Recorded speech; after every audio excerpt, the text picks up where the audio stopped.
Hi, everybody, and welcome to a very special DuckTales table read and Q&A. My name is Christian Holub. I'm a digital news writer at Entertainment Weekly, and I'm so excited to be here with this amazing cast. Hey. Yeah. Hi. Oh, hi. Right. Nice, good Zoom pause there.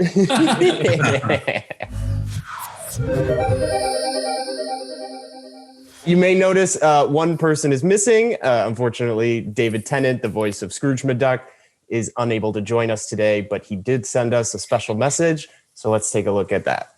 Hello, everyone. I'm Scrooge McDuck. Sort of. For 3 seasons now, my bagpipes have been truly blessed. Not only because I've got to play this legendary character, but I get to do so alongside this unbelievable cast.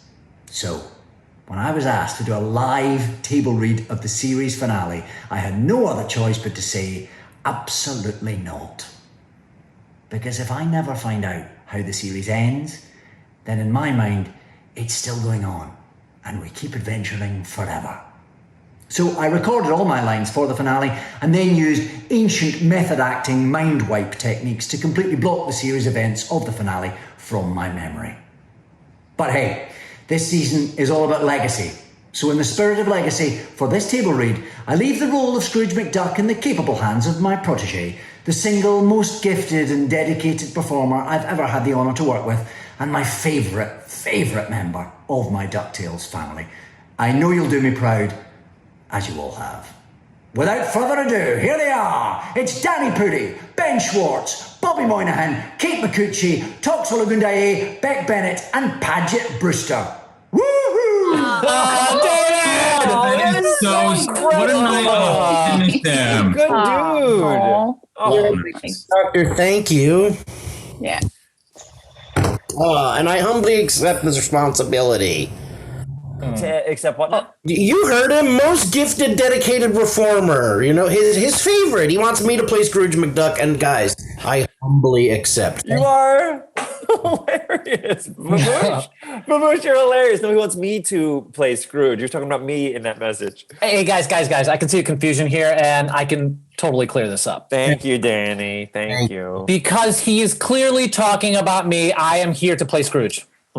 Okay, well, in some way, we're all playing Scrooge in our hearts, right? Hey, who cares about our hearts? I want to play him on the internet where everybody lives. I want to be Scrooge. This is insane. I should be doing my it. time. It's basically Right Scottish me. I am here to be Scrooge. This is nuts. Who could have seen this coming? Oh, me. Literally every single time we get together to do something like this. Literally. Hey, did you guys all know David wasn't actually a duck? What? All right, everybody, cut it out. Cut it out, or I will turn this series finale right around and nobody gets a satisfying character resolution. If this is how you're going to act, none of you get to play Scrooge. I am. Oh. Okay, all right, fine. You can each have one other role, but that's it. And no snacks until after the table read. Huzzah! Dibs on narrator. She has the most lines. Oh, man. Oh, classic weekly move. That's right. DuckTales, The Last Adventure. Interior, Funzo's Funzo. Day. A raucous party full of familiar faces. Fun is most definitely in the zone. Up on stage, above the animatronic mascot band, a banner reads, "Happy birthday, Webby." Webby triumphantly leaps over the banner. Woohoo! As she runs through the party, Webby passes several old friends. Violet and Lena go head-to-head against Dewey and Gosselin in Uke or Puke. Boyd swings a bat at a horse pinata, showering Gyro with candy. The headless man-horse shakes his head disapprovingly. Webby chuckles, then spots the waitress, Jane. Could I get a large cup for water? Jane smiles and hands her a cup with a knowing wink. Webby immediately fills it with fruit punch from the machine. Nearby, Louis proudly wipes a tear from his eye. That's not water. Learn from the best. Webby rushes over to Scrooge and Beakley. My very own birthday at Funzo's. How many coupons did you have to save up for this, Uncle Scrooge? Oh, well, He actually paid full price. Webby knocks the wind out of Scrooge with a hug. He softens and hugs her back. Huey runs in and hands out party hats to the trio. Don't forget your party hat. We've got a few no-shows who didn't RSVP, but the area's free of beagles, sorceresses, and glomgolds in disguise, so we should be good for a very normal party. Over by the skee ball machine, Della and Donald are locked in a furious competition. They lob balls fast and furious, but they all bounce back to the pair. Ding, ding, ding. Next to them, Daisy hits the Gold Rush hole and wins a bunch of tickets. Looks like I win. Well, dag! I guess you hit the jackpot too, Don. Della throws her arms around Donald and Daisy. Feathery steps up and offers Donald a sticky hand toy. Donald, allow me to bequeath you a Bon Voyage gift. May it help you pick up tiny items on your journey. Journey? Donald's not going on any journey. Donald and Daisy silently try to shut Feathery up. So you're not leaving with your lady love to sail the ocean blue around the world, and it won't just be the two of you on the houseboat far away from your family, which I'm not supposed to tell Della. Oh, no. Della unconsciously tightens her grip on Donald and Daisy, cutting off oxygen. What? You're leaving? We thought we'd have our own little adventure. That's great. So great. I'm very happy for you both. Donald gulps. It's an uncomfortable moment for everyone. Gladstone swoops in to save Feathery. Hey, look, $20 over there, far away from awkward family drama. Feathery quickly while the getting is good. They slink off and pass Launchpad and Drake Mallard, who are busy giving Fenton a pep talk. He is freaking out. Where is Gandra? I haven't been able to contact her for weeks. Oh, don't worry. I bet her phone just ran out of battery. And when she went back to the office to get the charger, the evil organization she works for captured her. Happens all the time. Fear not, Fenton. You can count on your closest compatriots to succeed where the absentee avenger Gizmo Duck has failed. Oh, I'm sure Gizmo Duck He isn't even here in your hour of need. How frustrating for you. Oddly intense, Huey comes barreling in, handing out party hats to everyone. We're on a schedule. Hold on to your hats. It's almost time for cake. Are you sure about this, Scrooge? Once we have cake, there's no turning back. Beckley, our family tamed the untamable bunyip of Bundibird. Two-stepped through the tomb of the Tarantella Ranchulas. I think we can handle a little cake. Scrooge blows a party horn like a war horn. Huey nods. A series of conspiratorial nods from the party guests as the giant birthday cake is rolled out. The guests congregate around the cake as Panchito and Jose sing a birthday song. Interior, Fowl headquarters, boardroom, continuous. The agents of Fowl watch the scene on a wall of monitors in their top secret hideout beneath Funzo's fun zone. Bradford surveys the scene. What are these ducks up to? Suddenly, Lena uses her magic to short out one of the cameras. Boyd zaps another camera with his laser eyes. Gosselin takes one out with an arrow. Each monitor goes dark until the whole wall is shut down. The agents all turn to Bradford, who smiles. It's time. Interior, Funzo's fun zone, continuous. As the song goes on, Scrooge, Beakley, Della, Donald, Fenton, Drake, Launchpad, Dewey, and Louie sneak off. Huey guides Webby away from her cake. She's confused. But cake! The team sneakily slips into the ball pit, except Dewey, who cannonballs in after. Interior, Fowl headquarters, continuous. The group, minus Fenton, lands in an awkward pile. Huey stands up, looking around the space, excited.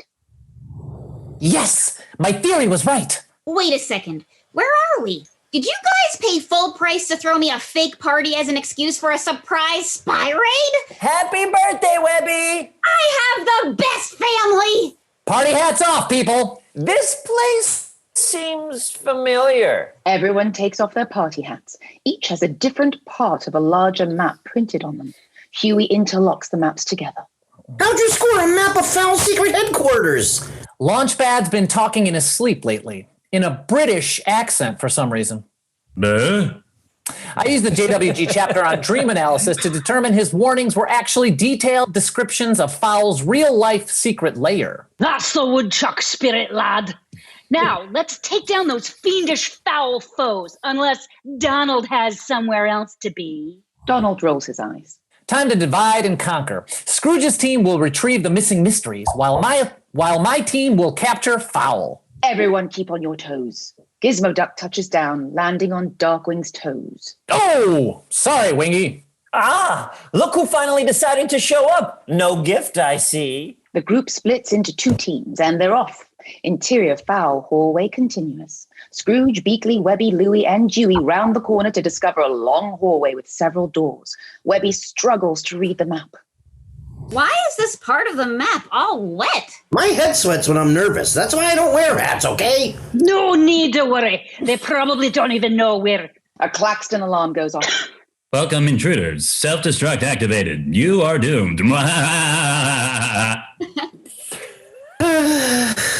Abort mission! No, Beakley, we're so close. No map. We're flying blind in enemy territory. Wait. I know why this place looks familiar. It's the last level from my favorite video game, Double O Duck. Val must love that game too. I can lead us there. Wait, this can't really be the plan we're going with, right? The jail cells are here, the security rooms are there, and I remember henchmen coming out of a door, right? An egghead soldier rushes out at them. Beakley floors him. There. Bless me bagpipes. Lead the way, Dewey. Come with me if you want to live. Okay. Interior foul hallway, simultaneous. Gizmo Duck speeds down the hall. Donald, Della, and Huey ride on his shoulder. I'll save you, Gandra, even if I have to tear this whole place down. You know, before it explodes. Further ahead down the hall, Darkwing appears from a cloud of smoke. Focus. No time for showboating. Darkwing charges ahead, doing several flips and lands upside down on one pointed finger. From behind, Launchpad huffs and puffs, trying to catch up. Superheroes are so fast. They round a corner to find a mysterious bubble blocking their path. The Series 10 Trub Bubble. According to my research, it can absorb Gizmo Duck fires a rocket at it. any energy that's directed at it. The bubble absorbs the rocket, contains the explosion inside, and shoots fire back towards them. The group backs up as Huey clocks the trouble bubbles bouncing. Follow the bouncing pattern. You got this, Huey. Huey, no, it's too... Huey charges forward, sliding underneath the bubble just in time. Woohoo! That's my kid! Huey puts a finger to his ear to call the other team. We're outside the boardroom. Intercut between Team Scrooge at the lab and Team Huey at the boardroom. Team Scrooge stands outside the entrance to the lab. Copy that. Entering the lab. For run kick. Dewey tries to kick the door in. Beakley actually kicks the door in. Huey stands excited by the boardroom door. This is it, Huey. Answers about everything you've been searching for. Huey bursts into the boardroom, approaches a chair facing away from him. All right, Bradford. The jig is up. Huey spins the chair around to find it empty. Up what? No! Huey frantically turns around, each chair empty, empty, empty. The rest of the team rushes in. Gizmo Duck presses the control panel and shuts down the self-destruct mode. Huey collapses in defeat. They've cleared everything out. In Heron's lab, a stunned Team Scrooge stands in front of something. Not quite everything. Reveal our heroes are staring at... Wait, what?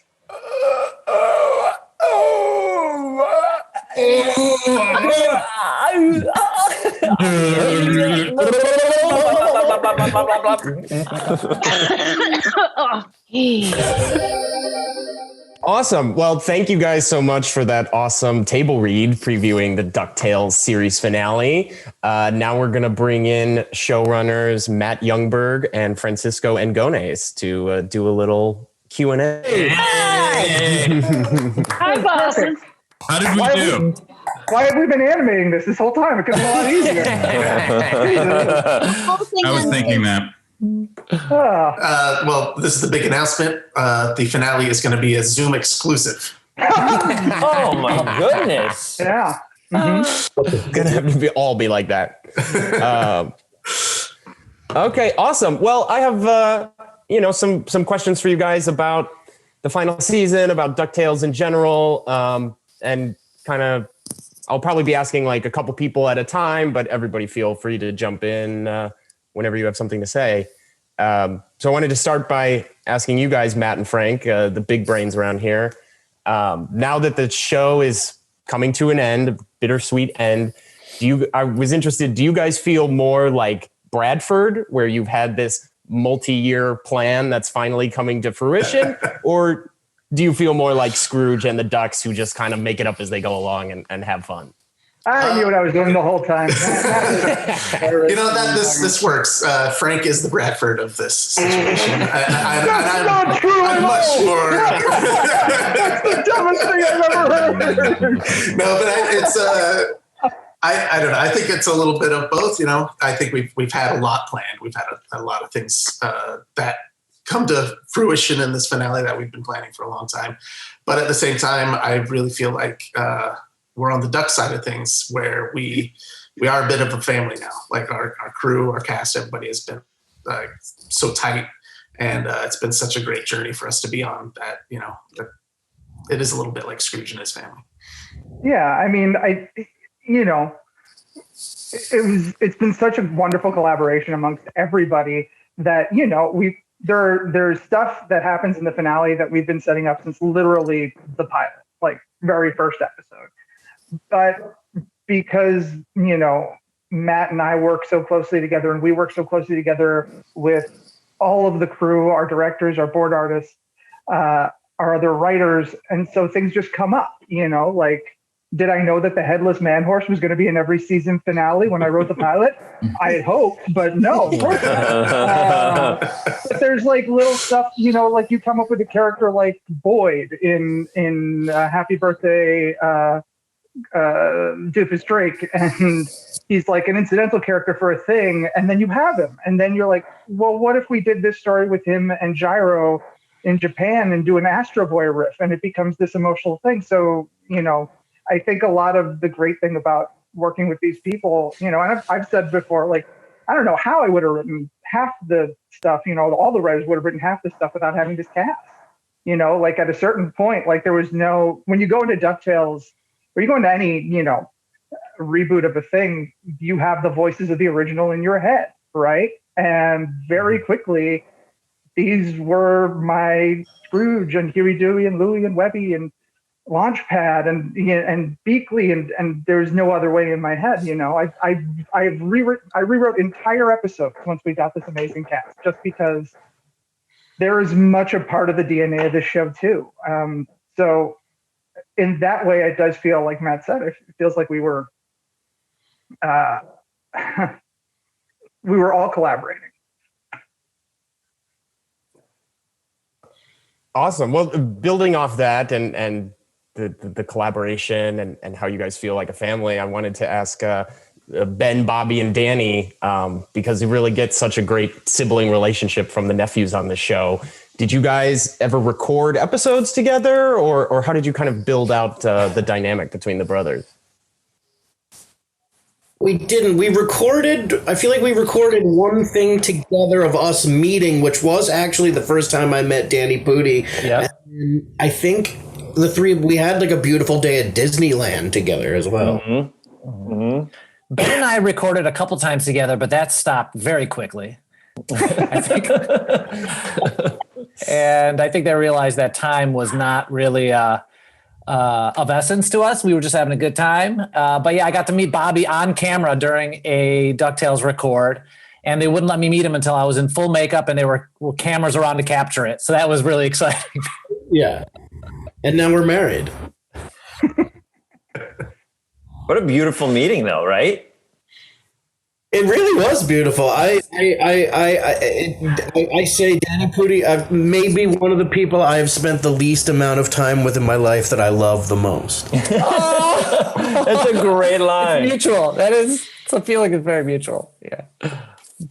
Oh, that's awesome. And what Frank was just saying about how you guys kind of superseded the original in his head at a certain point. I think one of the cool things about this version of DuckTales in particular is I've never had any trouble, distinguishing Dewey from Huey from Louie, not just because of the different colors they wear.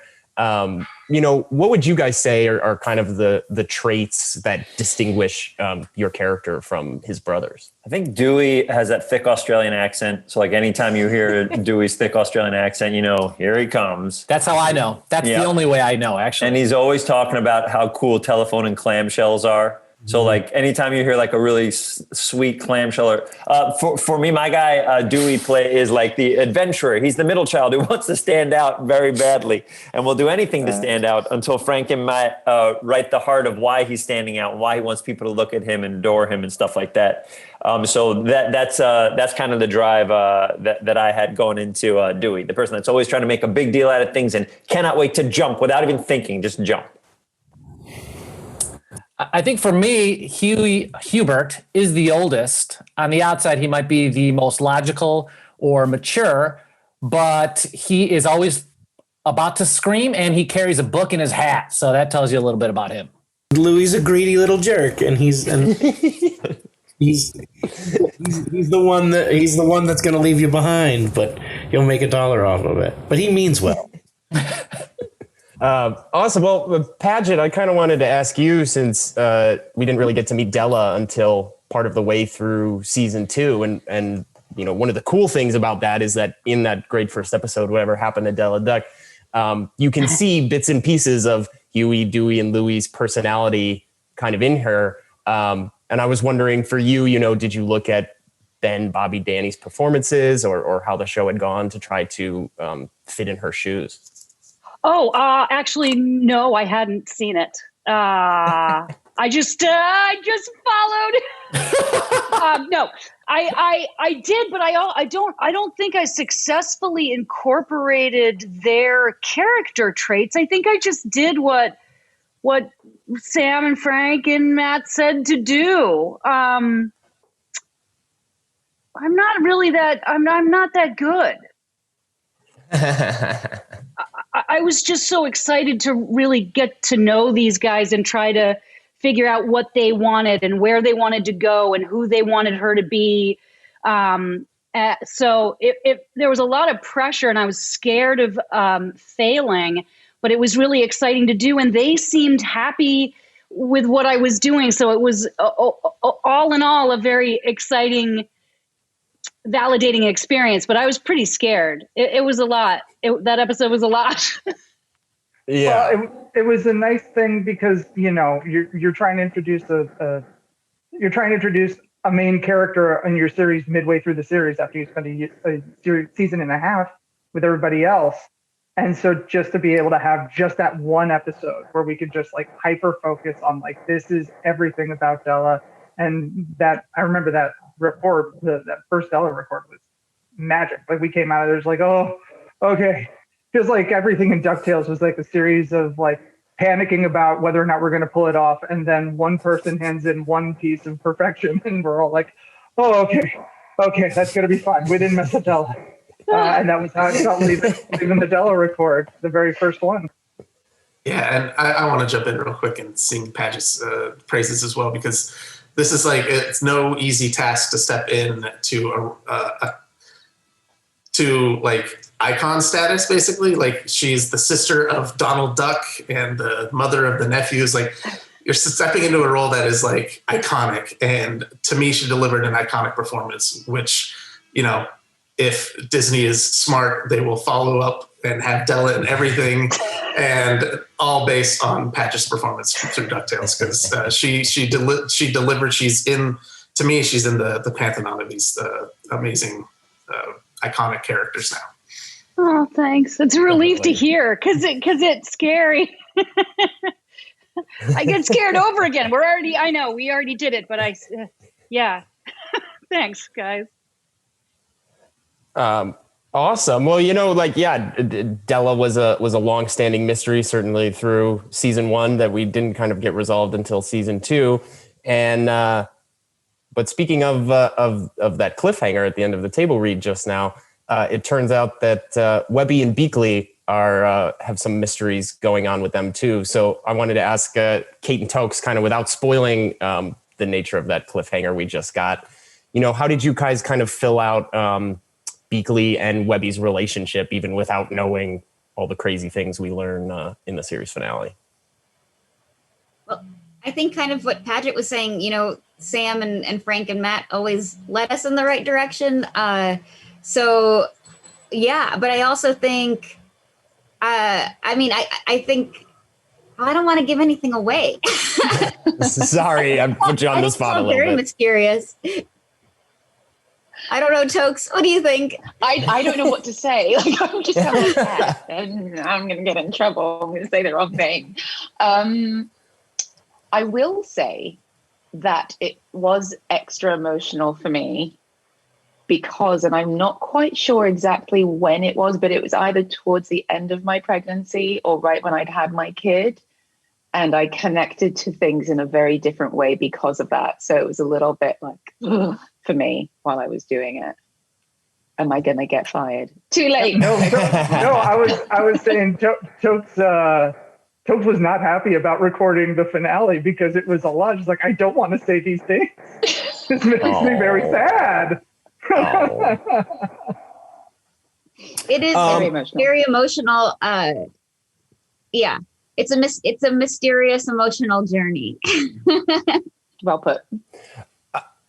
Well, cool. Then to relieve some pressure on you guys, I think just open it up to everybody, you know, like what were kind of your emotions recording the finale and kind of getting to the end of this journey? I remember Beck called me and said, thank God this thing is over. I hate this thing. And he hung up the phone. You remember that call, Beck? Yeah. Well, you know, Launchpad's death was not very fun. It wasn't that good. Such a weird way to end it. I was like, what the hell was that? This has been 5 years. They just kind of killed me like that? It's so stupid. You slip on a black hole, right? Yeah, and then nobody cares. Nobody cares. Everybody's fine. And it's crazy. That record went on for hours because Beck kept trying to throw in final lines for Launchpad. Just like a full monologue. It's all unusable. A lot of cursing. Yeah, I would attach it all to the walla that they needed so that they couldn't edit around it. They just kept saying to me, "Can you make your cries sound more like a kid?" Younger. Like a child that's been devastated. A little bit younger. Just a little bit. Like a baby, like 2 years old. I feel like there was it was emotional to end it. I feel like every record we do afterwards, I'm always like, is that the last one? And because there's always like, not only do you record, then you do pickups and you do ADR. And then because this is the last season, which is announced, right, Christian? We're allowed to say yes. Okay. Because this is the last season. It feels like we're really dragging it out. every couple of weeks we have like a couple lines of ADR. But there's that emotional thing of when it's done. And the finale has this beautiful ending, which the animators and Matt and Frank did, which is like, it makes it feel like an emotional, gorgeous thing. Like when you're watching the very end of the show, it feels like you're wrapping up all the emotion that you've seen and really caring about these characters. And it is very emotional, but it was a very emotional last one. And I always look at Frank because he's just about to cry. And Matt, I don't think has ever cried before. So, it's like, but at the end of them, I'll look at those guys, and you see like both of them are really proud. I've been very proud, and I know all the actors and actresses, everybody on here is just like, we're so proud to be a part of this, and everybody who was doing a voice on it was so good. Everybody was so good in this show. Couldn't agree more. But it is a very emotional. I'll just say from our side of things too. It's I'm still putting on the finishing touches on the finale right now to get it ready for air. And I watched it all the other day, and the stone did weep a little bit. I definitely squeezed the tear from it. But it is not even an ounce of emotion. It's true. I'm usually very stoic, but it's a very emotional journey, and where we go in the finale is it's very emotional and it's very satisfying, and it's just it just makes me happy that we were able to do it this way, and it makes me really thrilled that the fans are going to be able to see it end the way we intended it to end, and it's pretty amazing. Yeah. Oh, I think we should make more. Oh, yeah, I agree. As many as they'll have us make. Why don't we make a movie? Christian, talk about making a movie. Why don't we just make a movie? Yeah, why don't we make two? Why don't you just and then make another series called DuckTales or something? I'm happy to write as many Disney. You should make a DuckTales movie posts as possible. Great. But specify that we're all involved. Yes. Right. Oh, right. Yeah. And more parades. Yes. Yeah. Yes. At least 90% more parades. That was really the thing that I think could have made the series better, is if we all got to be in more. That was truly a highlight, by the way. We all got to go to Disneyland together as like a cute little family and go in a Disneyland parade. It was bananas. It was so fun. Favorite moments of my life: seeing Kate next to Goofy, crying on Goofy. Moment. Oh, it was very special. I love parades so much, and I warned the guys. I was like, I'm probably going to cry, but I wept so hard the whole time. Happy tears. That was one of the best days ever. It was so special. Yeah, it was awesome. I didn't mean to cut you off. I wasn't at the parade. Beck, did you not show up? I couldn't go. I don't remember why, but I couldn't go. I wonder if this happened at Disney while you were there, but if not, I feel like it might happen. Are you guys prepared for the future, possibly like little kids recognizing your voice? Especially if you go back to Disney again. I've heard that happens sometimes with Disney voice actors. I have gotten Louis. I get Louis every once in a while from my laugh, but okay, but that's it. That's awesome. I was also going to point out, I'm sorry, I don't mean to go back, but I believe the Disney Day was also the day of one of the greatest pranks ever played in history. Oh my God. Goodness, Bobby, talk about it. Talk it out. Please elaborate. It's time. Yes, it's time, Bobby. We would be remiss if we didn't bring it up, I feel. It started off in the morning at the Disney thing where we gave David Tennant a manila envelope. Somebody gave him a manila envelope in the very early morning, and we just kept all day long tricking different people into coming up to David Tennant and giving him the envelope because he did not want it. He just wanted nothing to do with it. To the point where we got like a super fan who we got like a super fan at the end to give it to him, and we blew his mind. I'm still very proud of Well, first of all, he and I both thought we were about to get attacked because she was like, "I got something for you." She's like, we were like, "Oh my God, security." And then, Bobby, you took that envelope to London. I gave it to him in London as well, and then I believe Ben sent it to him finally. Yeah, I waited 2 years. I kept the envelope after the best part was like he would always get it back and then throw it out. And then Bobby, because he's incredible, would go and find it in the garbage and wait for an hour till we were in a place where he wouldn't think so. Like, but it was like the best part because he always kept gave it to David when it's like the worst time to give it to him. Like, we just did this whole parade and like Channel 7 is going to interview David and us, but mostly David on this thing. And right before the camera that's like live goes to David, Bobby like sneaks the envelope back to Tennant and he's like, what is this? And then it's like, and 3, 2, 1. And David has to like pretend like that didn't happen. And we kept bringing it back and back after he kept throwing it out. And then finally it stopped. Someone figured it out from different things and edited it all together and put it somewhere. I saw it once. Someone found all the footage of us handing it to him and edited it together.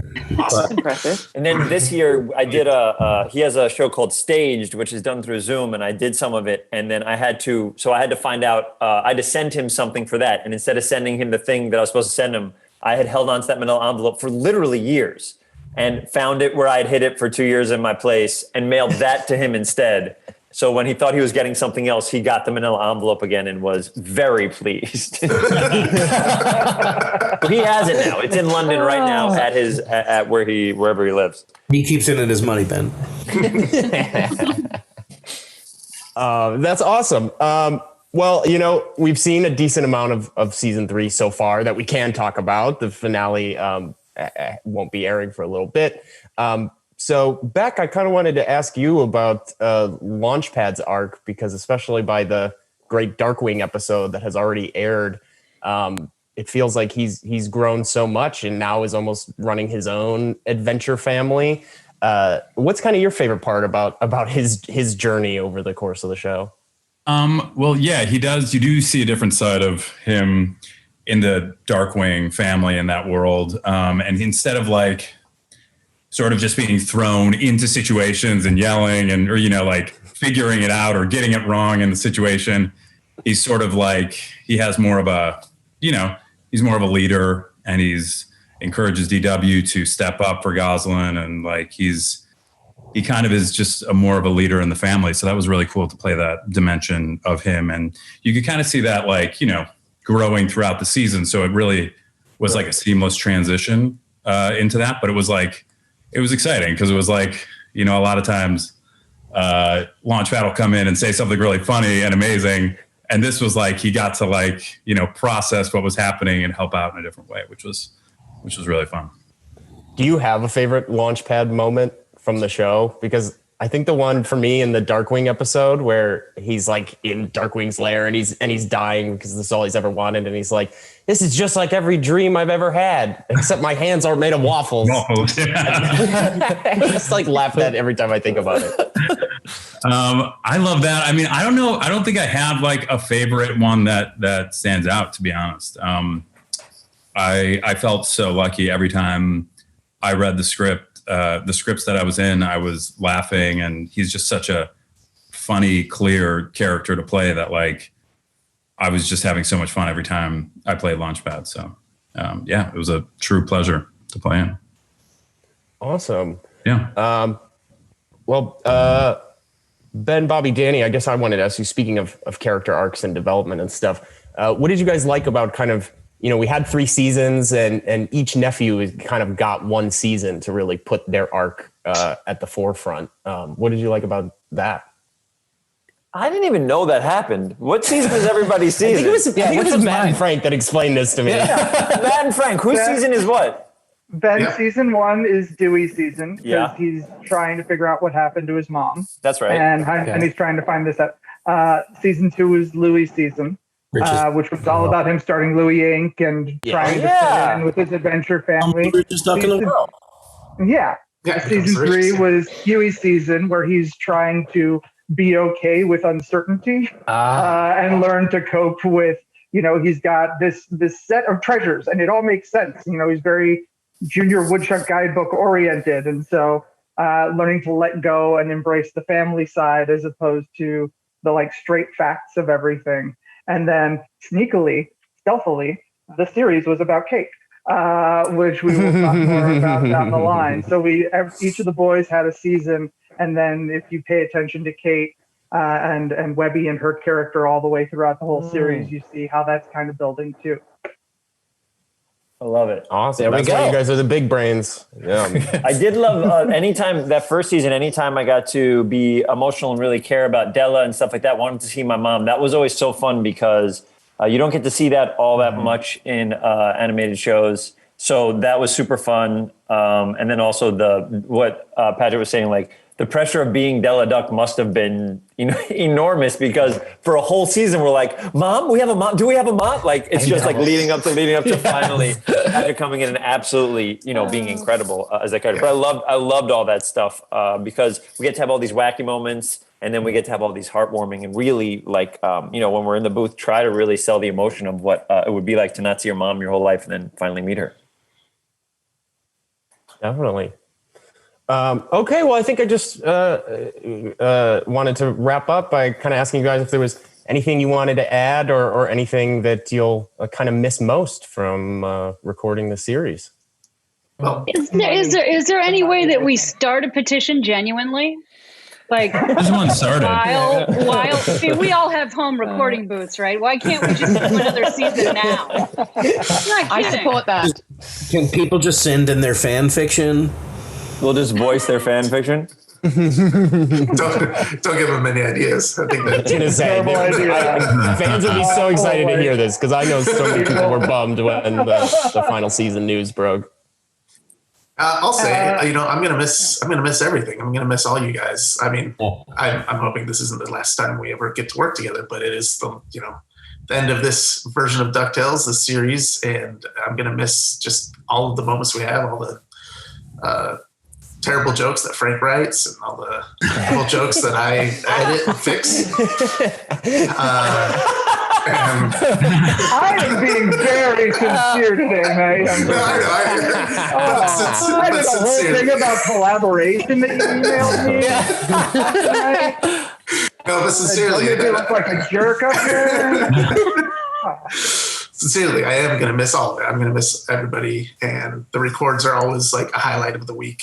And it's just, I'm going to miss everything. And this is just a really good reminder of why I'm going to miss it, because it's so fun whenever we're together. So it's like what Bobby said. Like, I've spent such a small amount of time with you guys, but I really love all of you so much. And whenever we've been able to like get together and hang out for a full day, or sometimes 2 days in a row or whatever, I just always have such a good time with you. You're all you're such talented human beings, but you're also just such good human beings. And it's just always such good energy. And I'm an introvert and I'm scared of people. And I always feel like I can relax around you guys and just be myself and not have to watch everything I do and say. And that goes for all of the Disney people who are always involved in all of those things we do, all the PR people and the behind the scenes people. You guys are all amazing. DuckTales events are always super fun. I say too, this is for me the most purely joyful project I've ever worked on. I feel like every week I came in and literally just let me scream in a booth for an hour. And that was it. We just always have fun. So I will always appreciate that. And I got to work with so many people too, everyone here that I've always been a fan of. So it was just fun to, in some ways, hear their voices, in the headphones and be part of this project, which obviously was special as a kid for me too. So just pure joy. Crazy. We're in DuckTales. That's so true, Bobby. How did this even happen? What happened? I remember Bobby told me that I was gonna be in it. He came to my house like, "Hey man, we're DuckTales." What are you talking about? Yeah. When we were on Saturday Night Live together 100 years ago.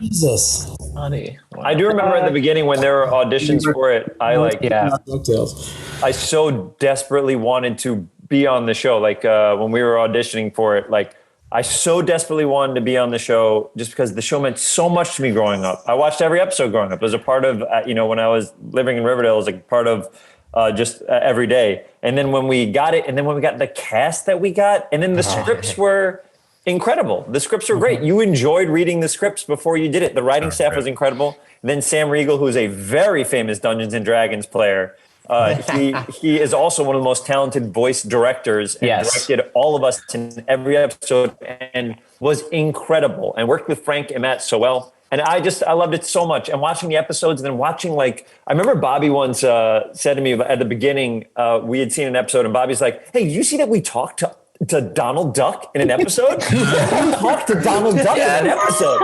And I was like, that's insane. And there was an episode where I talked to a Darkwing Duck. And I was like, that's my hero as a kid. So it's like all these dreams kept coming up and everybody, Toks is so right. Everybody's so kind and everybody's so talented. And I was always so proud whenever I saw an episode because it would be for adults and kids. It would be funny and heartwarming and everybody's performance was so good and the words were so good. I'm going to miss it a lot. It's a bummer that it's ending because I feel like all of us would have done this for an unlimited amount of time. Forever. Yeah. I second everything that everybody said, but it was such a pleasure to come into this world and get to speak the lines in this incredible script. And then if I didn't get something, Sam could say one thing and immediately shift it around and be click into place. And then everybody would laugh. And it was just so cool to be in your hands all these years and just be able to come in and do it and bring it to life. And I was so excited by I was so intimidated by the cast, by the writing the whole time. I feel like I walked in every time being is that right? Is that I don't know. But yeah, it was just so. It also gave me the greatest moment of my life, which was having a complete and total meltdown in a studio when we had to sing the DuckTales theme.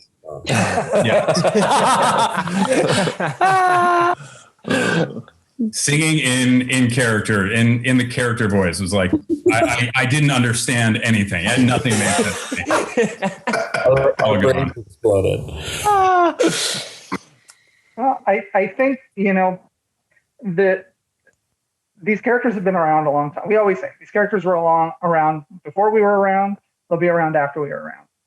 But I think the thing that doesn't get talked enough about, even though we talk about Carl Barks a lot, is that these are characters that are entirely based in reinvention, right? Karl Barks took a stupid side duck character and said, what if he went looking for pirate gold? And what if he suddenly became an adventure character, and built up and created all these characters? And then you have this incredible legacy of people, of creators like Don Rosa and Ramona Scarpa and Jim Magan and Tad Stones and Mike Peraza and Toby Shelton, all the original Disney Afternoon guys, right? And it's not just like what we got to do is something that not a lot of creatives get to do. And you got to hope that what you did mattered.